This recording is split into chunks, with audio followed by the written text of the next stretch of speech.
about got there? Okay. Daniel got the first prayer. Got a card here from the Bryant family. Again, card thanking them for the cards and, of course, the prayers that were sent their way. Again, it said Ken's slowly improving each day. And just want to make sure we keep Ken, of course, the whole family in our prayers as they continue to, as he continues to improve. You got anything? Talked to her right before we came out here, and he got moved back down to the step-down unit. Yeah. And he passed his swallow test, and was recommended to solid food, soft foods. And that the doctor came in and said, Mr. Brown, we'll get you to nutritional ASAP. So Good. he is doing good, getting set up now and stuff, so. Can he still can't swallow, or Yes, he can. he can swallow? That's it. Well, Yes. that's So, real good. He still can't communicate as in talking, but he will tell you yes, no, and stuff like that. So he knows what you're saying. Okay. That's great improvement. Yes, very much. Thanks for the prayers.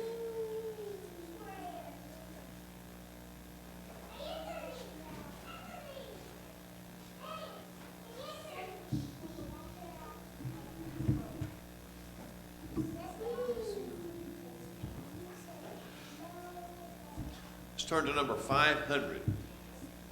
500.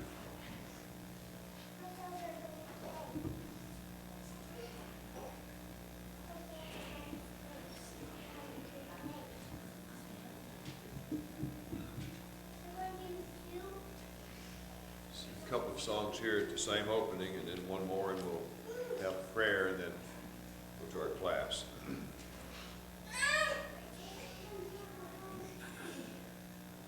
Oh, the fount of every blessing, to my heart to sing thy grace, streams of mercy never ceasing, call for songs of loudest praise.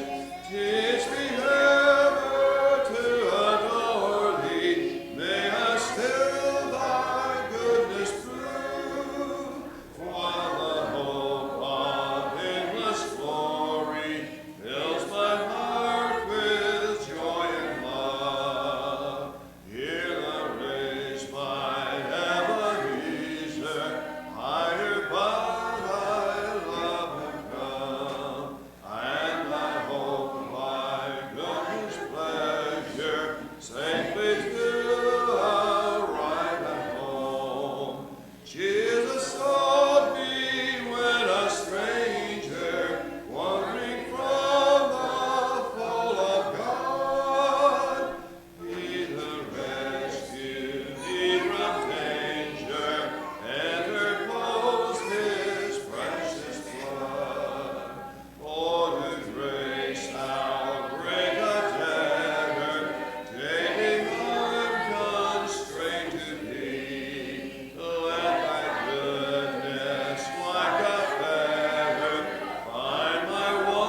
first and last stanza.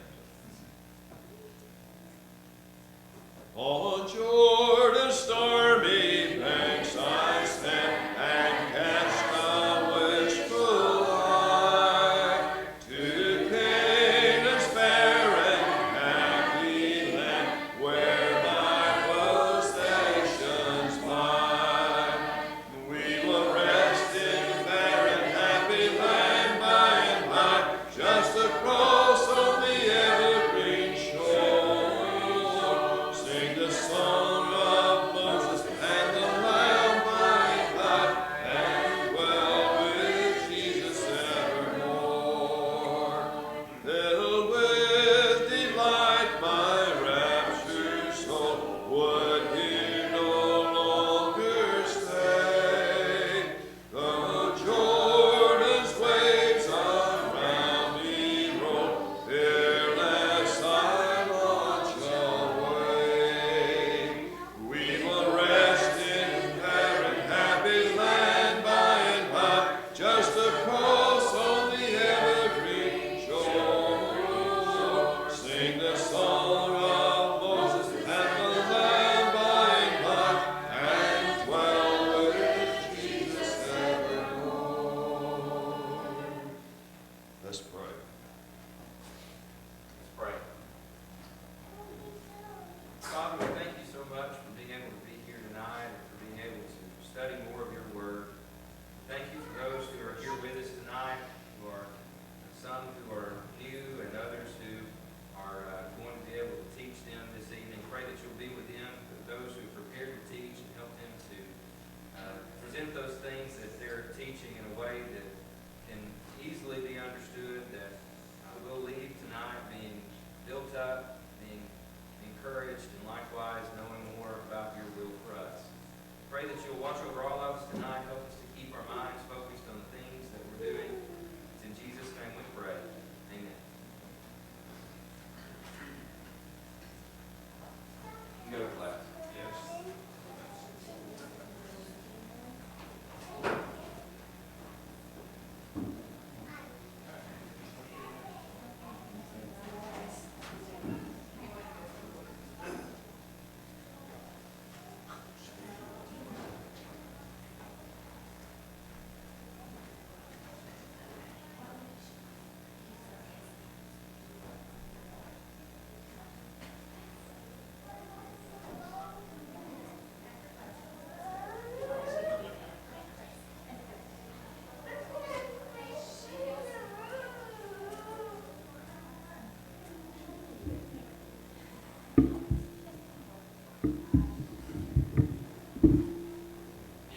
Well, that's riding close to the line.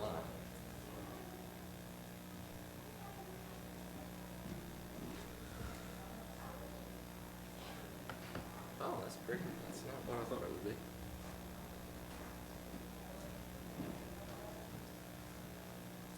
Good evening. Let me go turn that down. I don't know why it's so loud.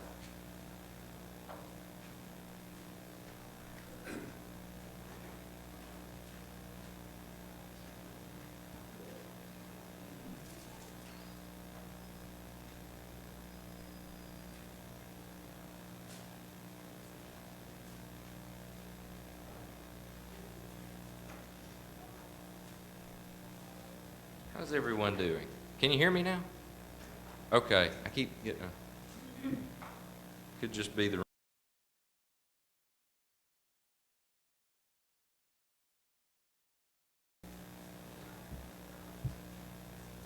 Give me just a second. Keeps rattling.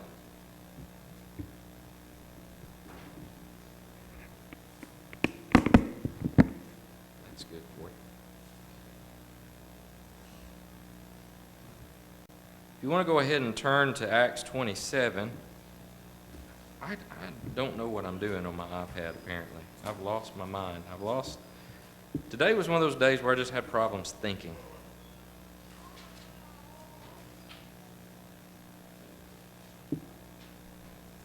Do you ever have those days?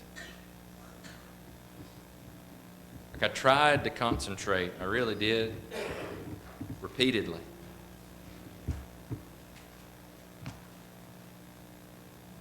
couldn't get my mind on one thing, it seems like. All right, we're in Acts 27 tonight, and we're in the home stretch right here in studying through the book of Acts. And ironically, Paul is on his home stretch, if you will, and making his way to Rome. Now, chapter 27 is a lot of sailing. Pretty much the entirety of chapter 27 is spent either on a boat or in the water. On the water, some way, shape, or form. But this is going to eventually bring us to Paul's arrival in Rome.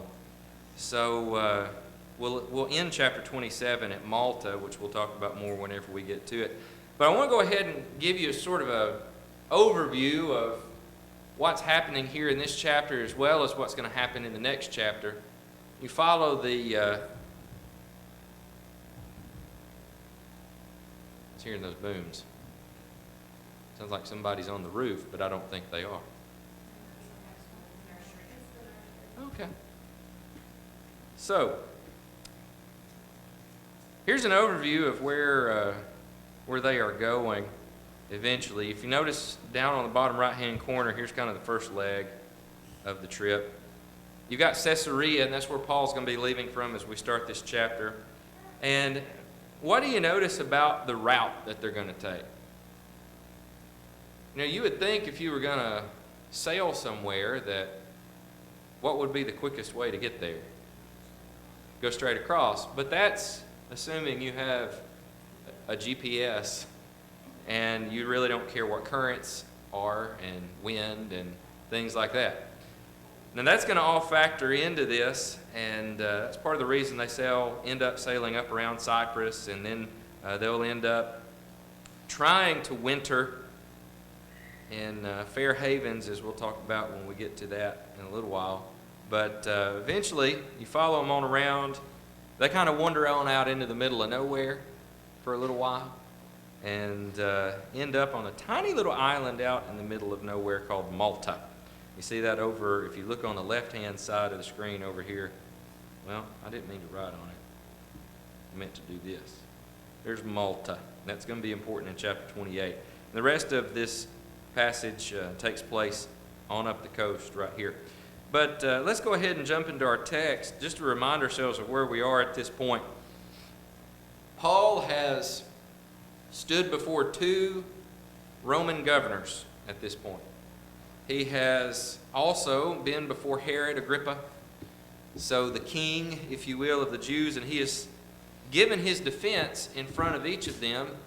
And whether even going back to chapter 25, you've got Felix, and in his time before, or chapter 24, sorry, in his time before Felix, of course, Felix keeps having him come in and talk, but he was hoping to have a bribe paid to him to let him go. So that ends up keeping Paul in Caesarea for about 2 years until Festus comes into power. And Festus hears his case along with Agrippa, and they both decide that if you go back to the end of chapter 26, this man is doing nothing to deserve death or imprisonment. And Agrippa said to Festus, this man could have been set free if he had not appealed to Caesar. So, the appeal to Caesar, going back to the beginning of chapter 25, is what's leading to all this taking place. Now, again, there's not a whole lot that's going to go on other than their ride on this ship.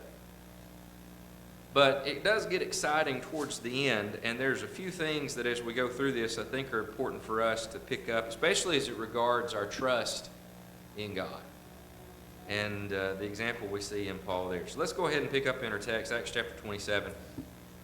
Verse 1. When it was decided that we should set sail for Italy, they delivered Paul and some other prisoners to a centurion of the Augustan cohort named Julius. By the way, there are only a couple of centurions who we actually get their names. You've got Julius here. Do you remember what the other one was? Also in the book of Acts. Cornelius. And in all cases, really, where we see a centurion, they're presented in a positive light. You remember Jesus even healed the servant of a centurion. And that was the one that whenever Jesus healed his servant, he had sent the elders to Jesus beforehand to try to convince him to go and heal the centurion's servant. And then the centurion comes himself, and that's the one of whom Jesus said, I have not seen so great a faith even in all of Israel. And here was a Roman centurion. He was a Gentile. So this centurion is going to play into that as well. He's going to, at first, not listen to Paul, but by the end, you're going to see him grow closer to Paul as you go on. His name is Julius. Embarking in a ship of the Adramyttium, which is about to sail to the ports along the coast of Asia, which, notice, that's kind of where the route goes as you follow this on up. Accompanied by Aristarchus, a Macedonian from Thessalonica. Now, Aristarchus is actually, if you go back and look, someone who is mentioned before as well. Go back to chapter 19. He's one of those that's on that list of those who was traveling with Paul whenever he went to Jerusalem. So somewhere along the way, Aristarchus joins them again, and he is a fellow Christian, fellow brother, who is on this boat. And the other person that is obviously on this boat, if you go back to verse 1 rather, it was decided that we should sail to Italy. Who else was on this boat? Who's writing we? Luke.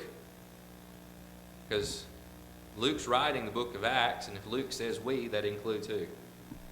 That includes Luke. So you've got Luke, you've got Paul, you've got Aristarchus, who are all traveling. So Paul's not traveling alone. The next day they put in at Sidon. If you'll notice the map, following on up, they make about a day's journey on up here to Sidon, and they're following along the coastline, obviously as you track on up through here, because that was the safest way to travel, is to kind of keep land close and to have it even in sight, if you could do that.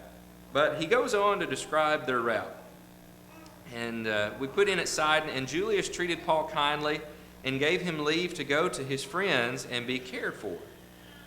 Now again, here's Julius, the Roman centurion, who is showing this kindness to Paul. He lets him go and see some friends as he goes. So that gives us, again, an idea of what kind of imprisonment it was. It wasn't him chained up and not able to go anywhere, but there was some liberty that was given to him at times. And he treated Paul kindly and let him go out, as we see. And putting out to sea from there, we sailed under the lee of Cyprus because the winds were against us. And when we had sailed across the open sea along the coast of Cilicia, and you see that, follow it on up here, across the coast of Cilicia, and Pamphylia, we came to Myra in Lycia. There the centurion found a ship of Alexandria sailing for Italy and put us on board. So Alexandria is down here. It obviously was making its way around here. And when they end up in Myra, they switch boats.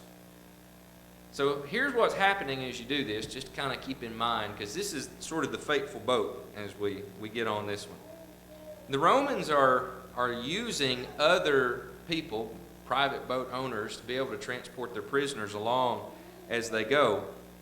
And so as the Roman centurion gets on the boat, of course he's going to have some authority, but any boat you get on, who really has the authority on the boat?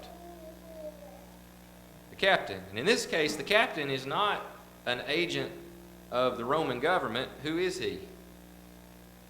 He's a trader from Alexandria. Now, you would think that he would probably be wise enough to make some better decisions in what he's going to do here in just a little bit. But as you read on, you see that once they get on that boat, verse 7, we sailed slowly for a number of days and arrived with difficulty off Cnidus. And as the wind did not allow us to go further, we sailed under the lee of Crete off Salmon. Casting along it with difficulty, we came to a place called Fair Havens, near which was the city of Lasea. So you got his rest of his journey as you go on around this way, and right now, at this point in the text, he's in Fair Havens. So about right there. Is that showing? Okay, that's good. That's showing up good. Now here's where things get kind of tricky for them. They're there for a little while, and it's taken them a while to get to this point, as you see in verse 9. And it's taken them so long, Luke says, the voyage was now dangerous because even the fast was already over. That probably doesn't amount to meaning a hill of beans to most of us. But there's a point that as we go through this I want to make. First of all, let's put ourselves in the seat of a passenger on this boat. Even better yet, a soldier or a sailor on this boat. If you're going to sail a ship, you know, we're spoiled today because you can hop in a bass boat or a yacht or a houseboat or something like that, and if you want to go from point A to point B, what do? First step one is what? Push away from land. I was trying to trick you there. Step two is what? Crank it up and go. You can just go straight there. It's no big deal. Of course, they're having to work with currents. They're having to work with the wind. And here's where things get tricky for them. The fast that he's talking about is going to be about October. And just like we have certain weather patterns, like we understand in the summer, early spring and the summer, what's our weather going to be like? Be rainy.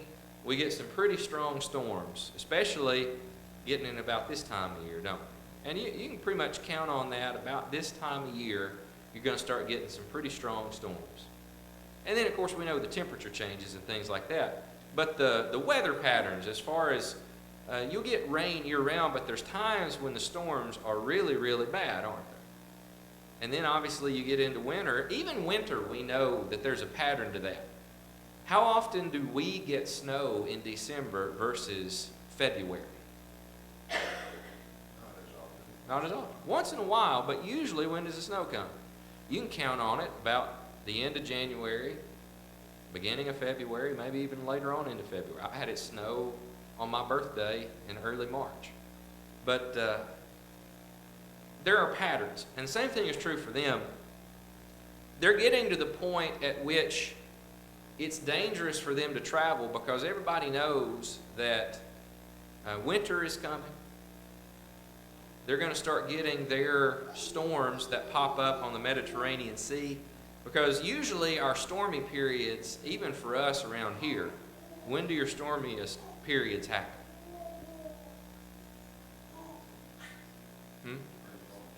Spring, fall. Why is that? Weather changes, and there's cold fronts meeting warm fronts. And you've got the Mediterranean here. During the summer, it's doing what? Sun shining. You got a large body of water that it's warm. And then when it starts cooling down from off in the north, what do you suppose is going to happen once that cool air meets the warm air on the Mediterranean? Storms. They would have what we might refer to as nor'easters. Kind of the same thing. So, that's what's about to happen. So, knowing that, Paul speaks, and this is what Paul says. Keep in mind, has Paul traveled a time or two? Yes. Paul's been around at this point. He's been on his share of ships at this point, and he may not be a ship's captain, but it doesn't take a genius to kind of see the weather forecast here and the danger that it could be. So Paul advised them, the end of verse 9, saying, "Sirs, I perceive that the voyage will be with injury and much loss, not only of the cargo and the ship, but also of our lives." Now, this is not an inspired statement here necessarily, because what does Paul say? I perceive. Paul's kind of looking at the situation and saying, I just really don't think this is a good idea for us to be headed out this way. But the centurion paid more attention to the pilot and to the owner of the ship than to what Paul said. And because the harbor was not suitable to spend winter in, the majority decided to put out to sea from there on the chance that somehow they could reach Phoenix, a harbor of Crete, facing both southwest and northwest, and spend time there. All right. Here's where things go terribly wrong. Obviously, Paul kind of has a good idea. Why do you suppose the ship's captain might be opposed to what Paul says? Think about it for just a minute.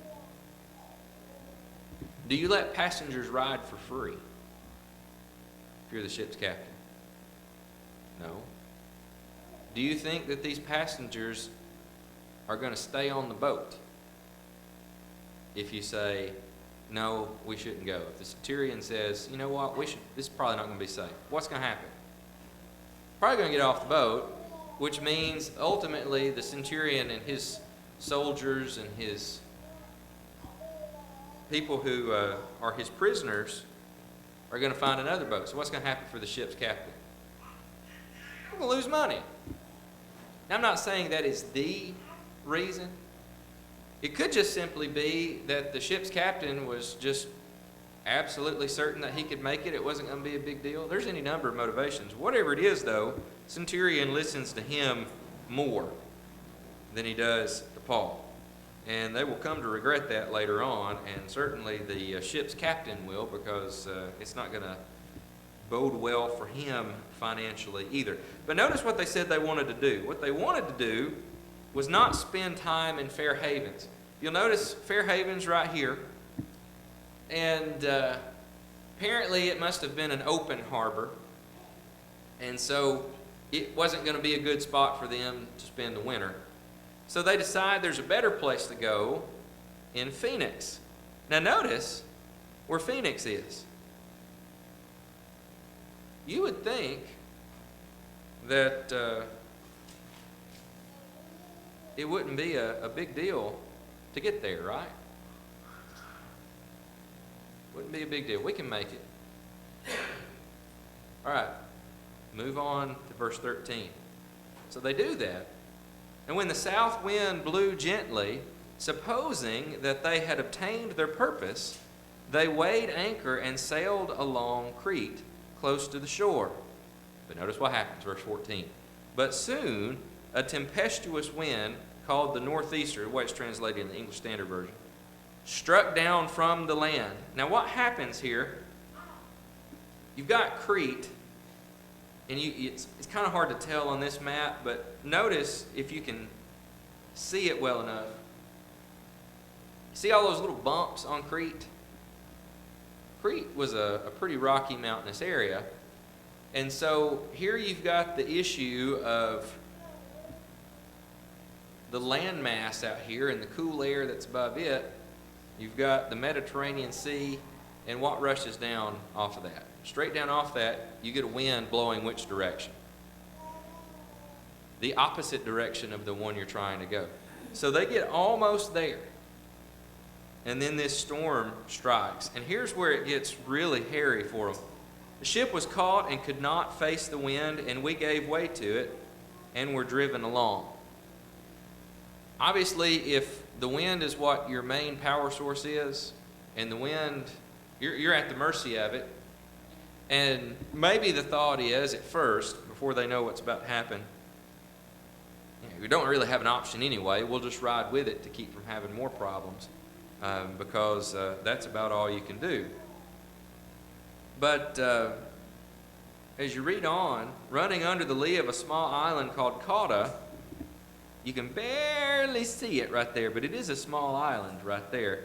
We managed with difficulty to secure the ship's boat. Now, most ships of any size at this time were going to have a smaller boat that they either trailed along behind them, or they would even tie on to the deck of the ship itself. But obviously, if you want to be able to, in some places, make land, they could, well, I mean, just watch pirate movies. It's kind of this, it came from somewhere. What do? They let out anchor where they can with their large ship, and then they pile into the little boat, and they rowed ashore. So they secure the ship's boat, because you don't want that thing flopping around, apparently. that could be bad for them. And they used supports to undergird the ship. Then, fearing that they would run aground on the Syrtis, they lowered the gear, and thus they were driven along. So the storm keeps going, the wind keeps blowing. They even, it says they're undergird the ship. And best I could tell, what they did basically was tie ropes around the hull and strap it off to kind of keep the extra support there to keep the ship from just pulling apart as it went along. But they do that, but they're still being pushed along. Notice what happens, though. Since we were violently storm-tossed, they began the next day to jettison the cargo. So now we're making the ship lighter. Things are not getting any better, and the owner is obviously starting to lose money at this point. At the third day, they threw the ship's tackle overboard with their own hands. And when neither sun nor stars appeared for many days, and no small tempest lay on us, all hope of our being saved was at last abandoned. And notice what happens as you follow along here. This storm has driven them way, way, way off course into the middle of nowhere. This is a little bit better map. And they're just being pushed along, pushed along, pushed along. And at this point, they don't have any hope of being rescued or being saved. They're starting to really lose it as they go along. Verse 21, since they had been without food for a long time, Paul stood up among them and said, Men, you should have listened to me and have not have set sail from Crete and incurred this injury and loss. Now, when you first read that, you might kind of get the impression that Paul is kind of being I told you so. At least that's the way we would likely be. It's probably less likely that and more that he's setting himself up for what he's about to say here. Yet now I urge you to take heart, for there will be no loss of life among you, but only of the ship. Well, how does Paul know that? For this very night there stood before me an angel of the God to whom I belong and whom I worship. And he said, Do not be afraid, Paul. You must stand before Caesar. And behold, God has granted you all those who sail with you. So take heart, men, for I have faith in God that it will be exactly as I have been told. But we must run aground on some island. All right, we've gone from things, if you read at the end of verse 20, you got a ship that the captain didn't make the best decision. They get driven off in the middle of the sea. And it's finally gotten to the point to where after many days, they couldn't navigate because, again, they didn't have GPS. How did they navigate? How would they even know where they were at this point? Stars, but the storm's going, and so can they see the stars? Nope. So they are lost out in the middle of the Mediterranean and starting to lose hope. And here comes Paul and says, Look, I had the angel of God stand beside me and say, it's going to be okay. You've got to stand before Caesar. And so everyone on this boat, you're going to lose the ship, but everyone on this boat is going to survive.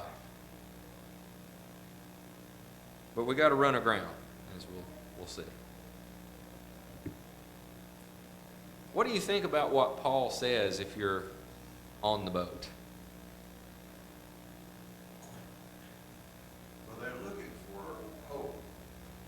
So maybe it might help a little bit. Maybe. It's bad. But as you read on, here's the thing. Paul becomes sort of a de facto leader at this point. Captain has no hope. Crew has no hope.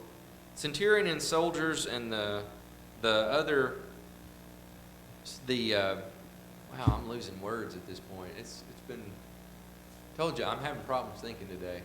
Prisoners. And here Paul stands up with a message that gives them hope. Now here's the thing as well. Paul understands this and sees this as well, likely from about the same standpoint that we have understood this before, because Paul has been in lots of hairy situations. But if you go back even to earlier in this whole saga where it began back in Jerusalem, Jesus stood by him at night and told him what? Don't fear, because as you've testified about me here, what are you going to do? You're going to testify about me in Rome. So he knows he's at least going to make it to Rome. And so Paul here, kind of a good place to pause for a moment and think about the way that things work when it comes to faith. Had things always been easy for Paul? That's a big no. Read 2 Corinthians chapter 11, and he names a long list of things that had gone wrong for him. The dangerous things that he had been a part of. We're going to, obviously, if you've read ahead, you see that the shipwrecks, and Paul's already mentioned that, we've got to run aground. But Paul was actually shipwrecked more than once, because he mentions other shipwrecks. He mentions being in danger of his own brethren. He mentions being beaten. He's stoned. At one point, earlier in the book of Acts, we even read that he's stoned and everybody thinks he's dead. And so they leave him for dead until finally he wakes up, brushes himself off, and goes on down the road. So here's the thing. Paul has not had some kind of a charmed existence. And yet, in all of those things, even in the difficulties, he sees what? God has done what? Stayed with him. He's protected him. He's had harm, but God has still gotten him to the point where he is. Think about that from the context of our own lives for just a moment. Not everything is going to be peaches and cream and roses and sunshine and happiness. And there's a temptation at times for some folks to think that when you're in the difficult times that somehow God has forsaken you, God has left you behind, God is not watching over you. But it's more complicated than that. You know, there's not, and we've talked about this as we've studied through Ecclesiastes, there's not some nice, neat formula to where if I live like this, if I do everything exactly the right way, then I'm going to live a charmed life. Is there? It's not the way that life is. And yet, if we look back on the difficulties that we have been through, and we don't always see it in the moment, but by virtue of the fact that we can even look back on them, that we got through them, what does that say about God's care and provision? He was still there with us. Kind of reminds me, if you read 1 Corinthians chapter 10 and verse 13, that passage, it gets abused a lot. But what Paul says there's no temptation that has overtaken you, such as is common to man. But, what does he go on to say? With every one of those, and by the way, temptation is not always just talking about temptation to sin. Sometimes it's just talking about trials and difficulties. And sometimes our trials and our difficulties can tempt us to sin. Well, what does he say about it? With every temptation offers what? A way of escape that you may be able to do what? Get out of the temptation? What does he say? That you may be able to bear it.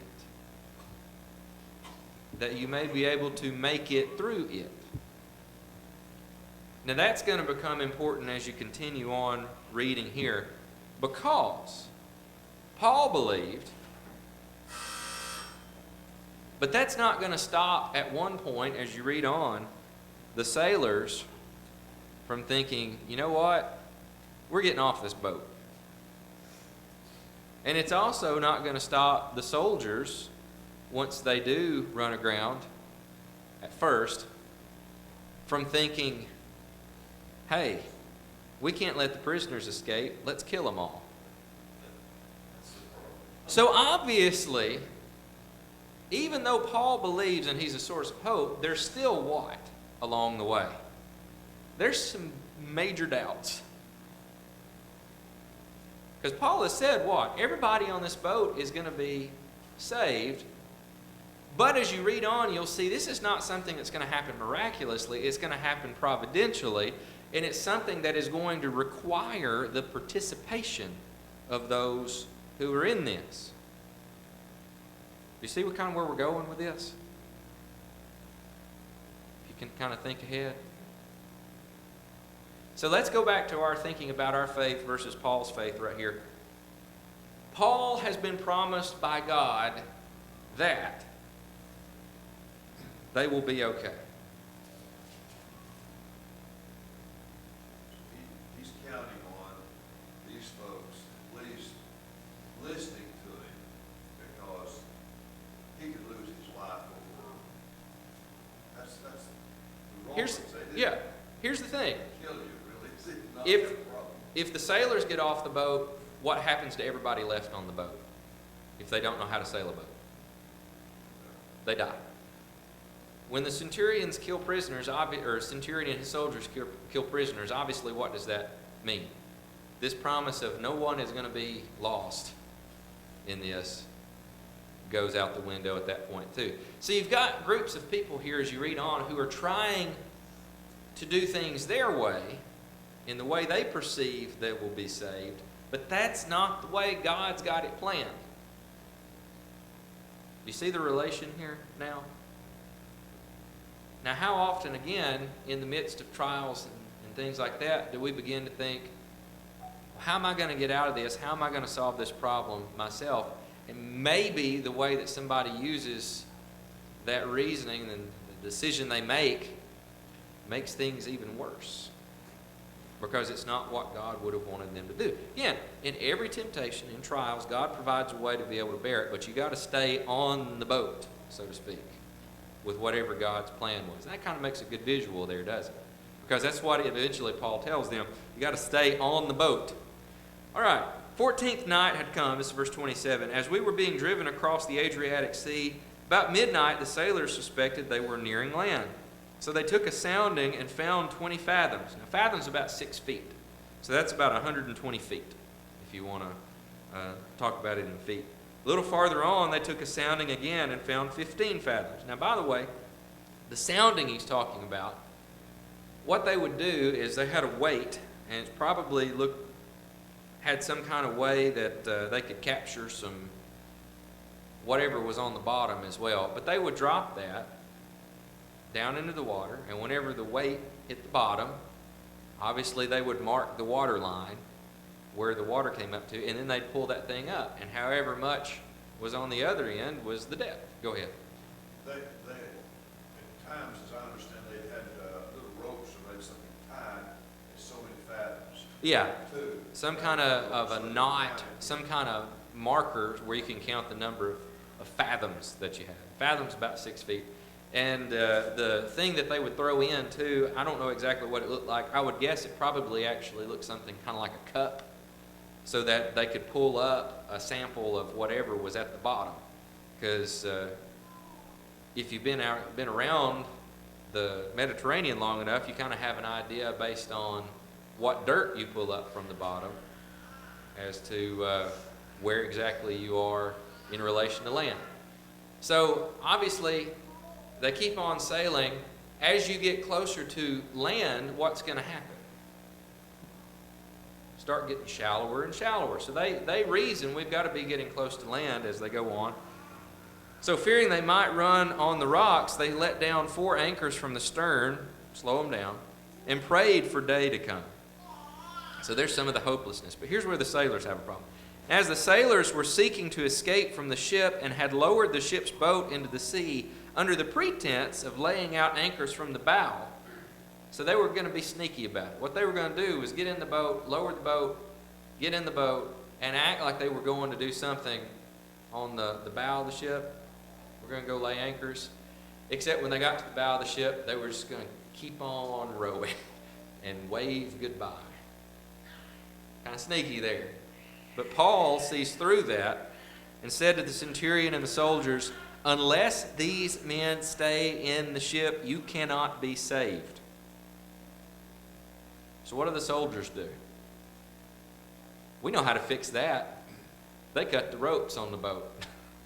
And nobody can ride in the boat now. So everybody's got to stay on the ship. But notice again, unless these men stay in the ship. Now, the why for that, and we'll end right there for tonight. The why for that is they still have a little more sailing to do before they get to the point to where they can run aground in a place where they can get to shore. So what do they still need? Who do they still need on the boat to get to safety? They still need their sailors. If the sailors get off the boat, then what happens? Sometimes it makes me wonder just how good even the sailors would be able to tackle that in that trouble. Yeah, and that's what he goes on to bring up too. And this is something I'll bring up next week. Luke's accuracy in presenting this too, because later on he's going to say they lift the foresail to do that. They're not lifting the mainsail and needing the tackle for that. They've still got that left. Luke's accuracy points to his care and detail in writing. And that whole chapter is a nautical, kind of makes your eyes roll in the back of your head or glaze over at first. Then when you realize the details are there for a reason, then it's kind of amazing.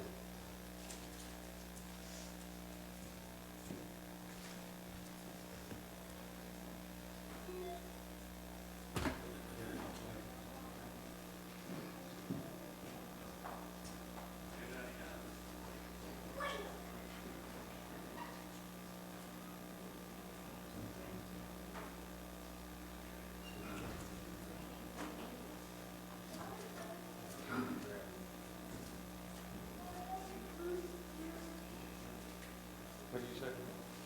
299.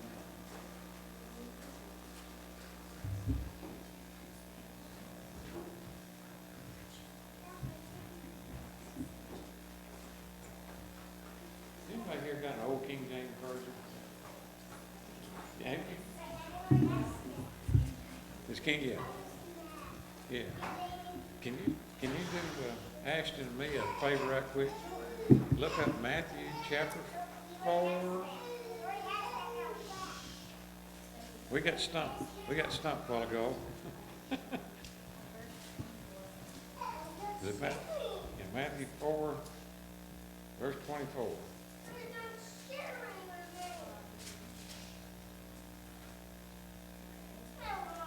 Can you read that for me?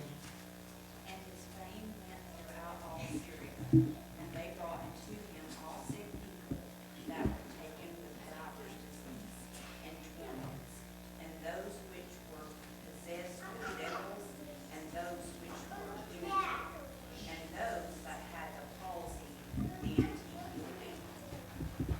What we say? What fit in there? Lunatic. And that's how it's in the old King James. I didn't. So, I guess the word lunatic is spiritual. Even though it kind of, have to be careful about it. My most reference for lunatic is epileptic. Epileptic, that's what we were getting on our end, but it just wouldn't fit in our crossword. Yeah. And I said, you know what it is? Lunatic is. Sure it is. Lunatic, I mean, actually, and had the meaning of moonstruck. That's why the word moon is in it. I reckon the King James, it wasn't.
we are on God, or whatever you wanna make it. And yet, when we look at their lives, we see most, and 99% of the time, their lives are a mess. But we have a peace that passes that understanding. We fill our heads at night and sleep and know that no matter what happens in this life, we've got something so much greater on the other side. Is hope for the future. If we can help you in that future, and hope in that future, it'll start that walk that you described to help you, strengthen you, pray with you and pray for you, to help you along that way. Let us know the same again, sorry, invitation. I stand amazed in the presence of Jesus of Nazarene, and wonder how he can love me, a sinner condemned unclean. Oh, how marvelous, oh, how wonderful, and my song shall ever be. Oh, how marvelous, oh, how wonderful is my Savior's love for me. For me it was in the garden, he prayed not my will but thine. He had no tears for his own griefs, but sweat drops of blood for mine. How marvelous, how wonderful, then my song shall ever be. How marvelous, how wonderful is my Savior's love for me. He took my sins and my sorrows, he prayed them his very own. He bore the burden to Calvary, and suffered and died alone. How marvelous, how wonderful, and my song shall ever be. How marvelous, how wonderful is my Savior's love for me. Again, Charlie is tuning tonight, he's not able to be with us. I assume that made it to Canada, hadn't heard anything. We assume that. What's really up to me? And his tonsils and his sinuses were gone yesterday. His tonsils out, so he's not He's gonna gonna be, be, yeah. ice cream, you know, ice cream. Oh, yeah. Anything else? Remember me Friday. That's a right one.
anyone mention that needs your care, we'll get that. We ask that you will guide us as we travel and leave here, be with us and bring us back.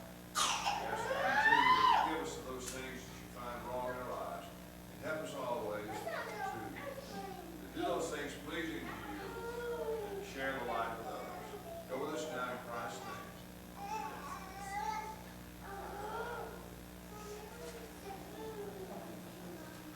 Thank you.